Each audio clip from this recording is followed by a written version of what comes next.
I appreciate being able to bring great financial information to Canadians. Now, today we'll be talking about your tax refund. But before we get there, let's start with the strike. As you know, or you may not know, the CRA workers are on strike. They are part of a public alliance for workers that announced a strike on April 19th. Now, you may ask yourself, how does that affect you? And this is a very important question because as a fellow Canadian, I am concerned that if I file my taxes, would they reach on time? Or if these guys are not working, should we assume that the deadline for filing taxes is extended? Now, the true answer to the first part is yes, you should be concerned.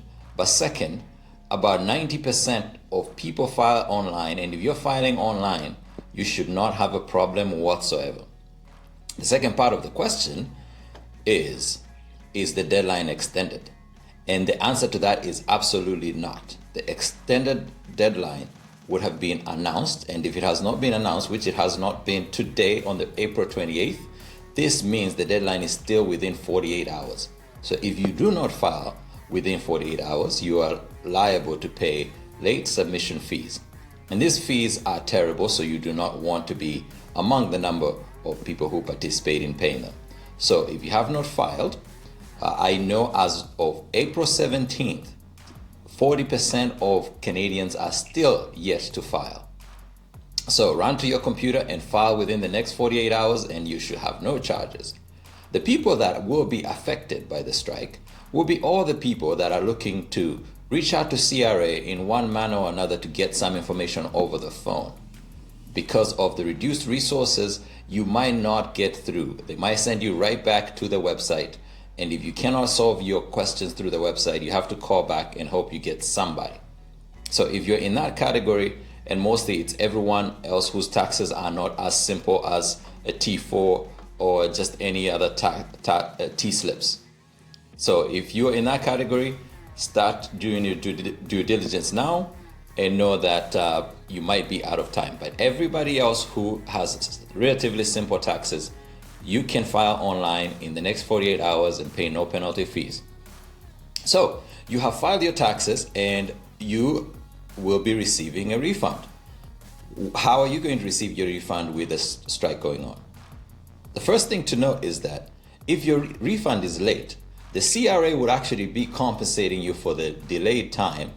I believe the rate is about 7% compounded interest to your refund if it is late. There are some cases where that refund will actually be on time, and when it is on time, the question we're going to address today is what should you do with it?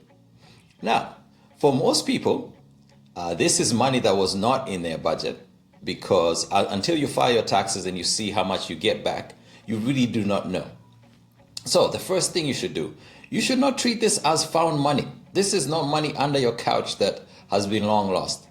Think about this as money you have been sending to the CRA inadvertently to save for you, something of a forced savings.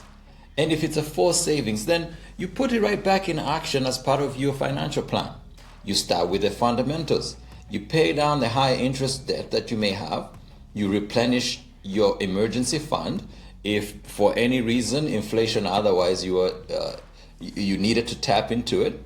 Or you pay down some of the variable loans that you may have in your mix, including your mortgage. That would be the best use of a tax refund, which is a lump sum that comes unexpectedly out of the normal cash flow cycle. Now, for some Canadians, debt and debt payment is not a concern. Either they have low debt, no variable debt, or they have a plan for the debt and that is set in stone. They do not want to mess with that. Then you can work on the other side of your financial plan, the savings and investment.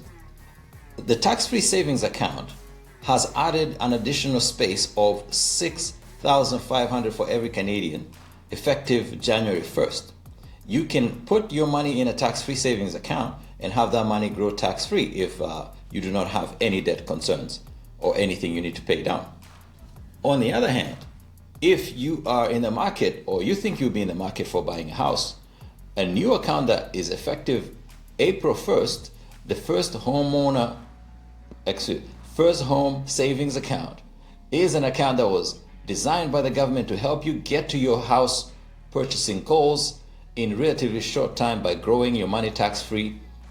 If you have any dreams of home ownership, you have to put that refund into the FHSA to start your growing tax-free. Now, if both of these do not qualify, then there's another thing you can do in the savings and investment arena that will not only put a smile on your face, but put a smile on your future generation. Whether you're an auntie, a father, mother, grandparents, you can always contribute to somebody's education savings plan. And this money will be remembered not just this May, but all the other Mays to come as your loved one or somebody you're helping with future education graduate without debt. This can be done in several ways. You can contribute directly to an already established registered education savings plan, or you can go to one of the popular banks and buy education savings plan gift certificates. This can be sent to whoever is the guardian for the child that you're helping. They can deposit to the already existing RESP, or you can start a new RESP. You just have to be mindful of the contribution limit, because if for the same beneficiary there's a over contribution, there will be some fees. All right. If all of those do not speak to you, let me propose something else. It's always a good time to level up and increase your skills at your job.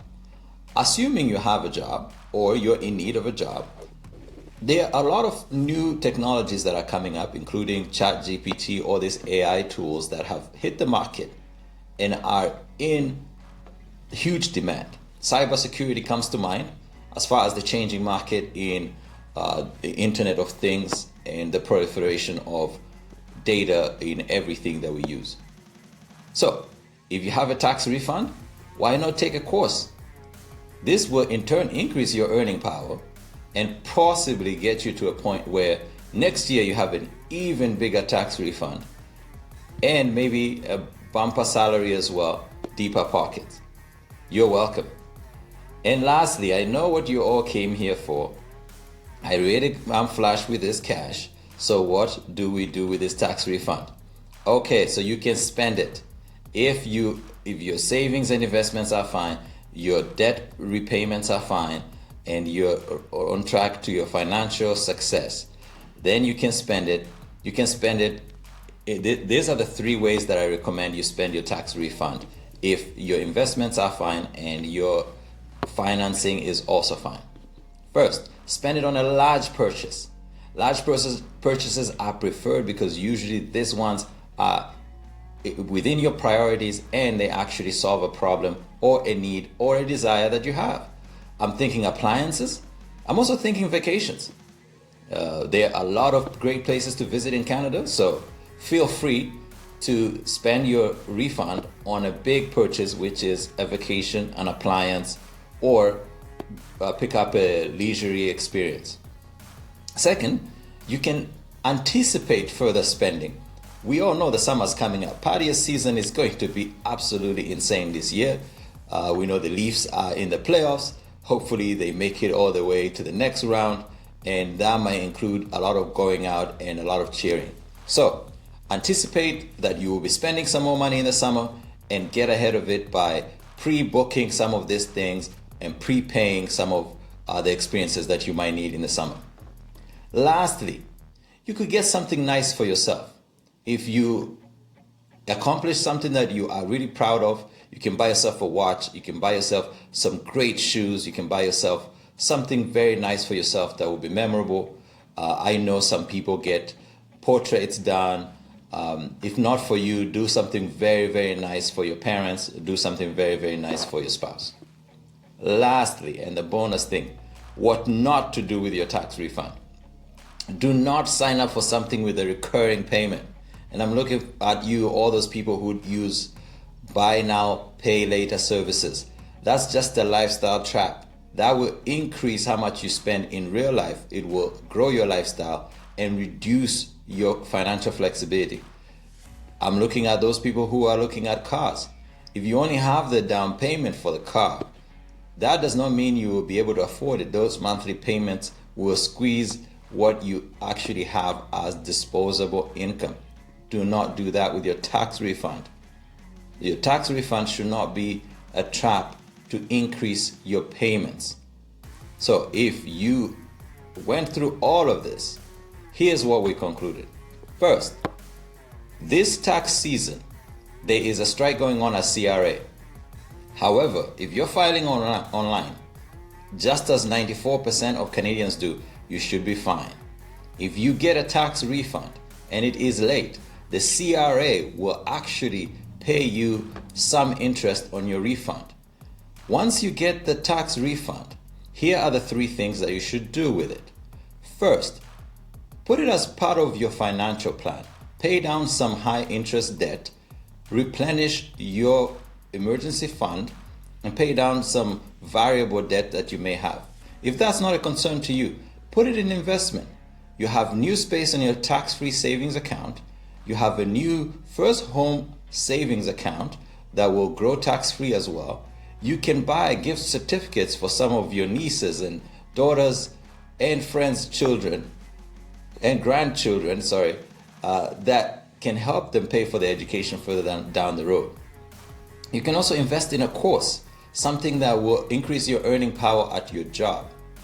For the third thing you can do with your tax refund, you can spend it. Spend it on a large appliance, spend it on a vacation, something of a big expense that you've been holding out on. Second expenditure that is wise to do is anticipate some of the spending that is coming this summer. Prepay some of your Airbnb, prepay some things in the summer that are coming up. And lastly, you could buy yourself or buy somebody that you love something really nice that will be memorable. With all that said and done, tax season will be done once again for the year past. This means you are a third into the tax season this year. Spend this time wisely. The top 3 things I will recommend you to do as you have just now finished a third of the tax season: start contributing to your RRSP if you're not. If you're not maxing out free money that is matched at work, go and start matching it right now. Lastly, if you're unsure if the money should be in your tax-free savings or your RSP, if you're unsure, put it in your tax-free savings. When the year ends, you have up to February 28th or up to March 1st of 2024 to finish the tax year contributions of 2023. Happy taxes, people. Thank you for listening.